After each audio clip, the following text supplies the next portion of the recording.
Kansas City, Missouri Mayor Quinton Lucas says discussions are underway about extending the Metro-wide stay-at-home order. The 30-day orders in Kansas City and surrounding counties are set to expire a week from Friday, April 24th. Lucas says right now local officials are looking at adding up to 3 weeks more. That'll be mid-May. Now, it's all to help slow the spread of the coronavirus. Lucas says when the order is lifted, he wants to see things open slowly and not all at once. Probably one who would say we need to go to at least till mid-May. I think that would make more sense with looking at some of the progress we've had. But what we need to do is try to unify to the extent we can.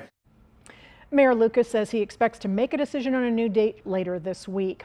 Now, these shutdowns have been hard for small business owners. Many have applied for loans from the federal government, and those payments are now pending. KMBC 9's Kelly Gibbs reports on how one local business is working to make ends meet. Personal training is supposed to be an intimate, live, personal thing. For business owner and personal trainer Scott Smith, gearing up for a day at the gym looks different under stay-at-home orders. All right, guys, next muscle group we're going to hit is the triceps. Definitely a shock. It was devastating. I understand completely why we're taking the measures we are. My wife is a respiratory therapist. She's on the front lines. While switching to online sessions has been a stopgap for now, Scott says he's only serving about 1/4 of his clients, now waiting on approval for a small business loan from the federal government. Our business very much depends on people being comfortable working out amongst other people. While Scott has the advantage of a smaller space to make clients feel safe, it's the uncertainty he calls the biggest challenge. It could be a little bit of a slow process to get people feeling comfortable. Part of how I got here was being a high achiever, a goal setter, and I think that's a good thing, but sometimes we lose perspective. And I think I'll definitely be coming out of this with a greater appreciation for what I have. In Kansas City, Kansas, Kelly Gibbs, KMBC 9 News. Now, Scott says he's unsure when or if the federal assistance he applied for will be approved. He says he has enough saved to cover his rent and business expenses for the next 6 months. Now help is on the way to American taxpayers. The Internal Revenue Service says the first round of stimulus payments went out Saturday. Anyone who earns up to $75,000 in adjusted gross income will receive a $1,200 payment. Parents will also receive an additional $500 for each qualifying child. If you have filed your tax returns for both 2018 and 2019, you are more likely to get a quicker payment. We do have some breaking news this afternoon. The Missouri State Emergency Management Agency is recalling thousands of face masks that went out to first responders, 48,000 to be exact. The agency says some masks do not meet standards and they will be collecting them.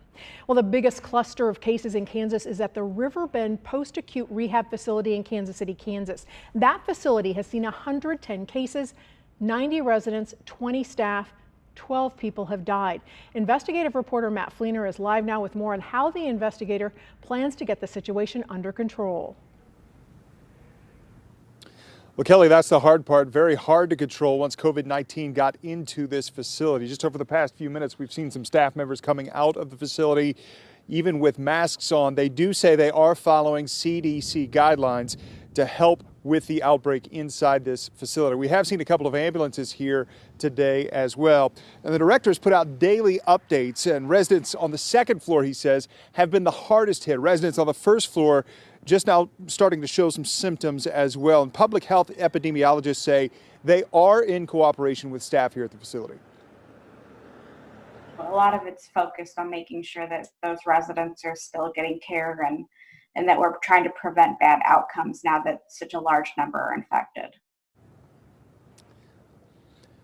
Now, administrators say 90% of the patients inside here are responding well to treatment. Still, it's taken a big toll on the staff. We do understand there have been some staff shortages here at this facility. Still, they're working very hard to treat those patients inside.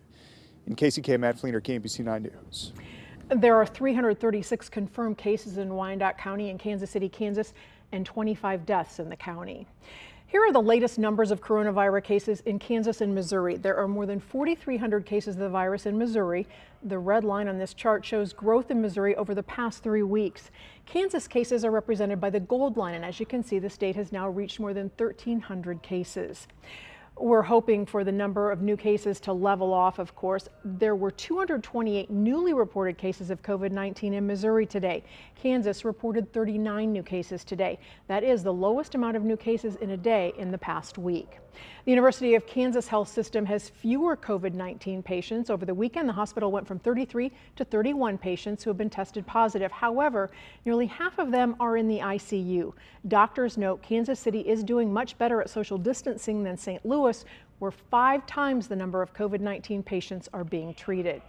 Well, the medical center is part of a nationwide clinical trial now of hydroxychloroquine in healthcare workers. KU Medical Center is one of 60 sites across the nation that will be participating in this clinical trial. The goal is to help evaluate the effectiveness of the drug in preventing someone from getting COVID-19. It's called the HERO study. 15,000 frontline workers across the U.S. are expected to take part. You know, those are the people that are really being exposed and sacrificing, and heroes in a sense, to really be out there in the front line for us. And we know that protective gear works. We know that protective equipment works, but we don't know if medication would help us protect us. So nurses, medical technicians, and people who clean the hospital rooms can sign up for the trial at heroesresearch.org. Now, we checked, and test results should be coming back in the next few days for the hundreds of people who tested for COVID-19 in Johnson County Friday. News Chopper 9 flew above the drive-through clinic in Olathe. The people tested Friday were randomly selected. There will be 3 more clinics like this one, 2 weeks apart. The county's trying to zero in on how the virus is spreading.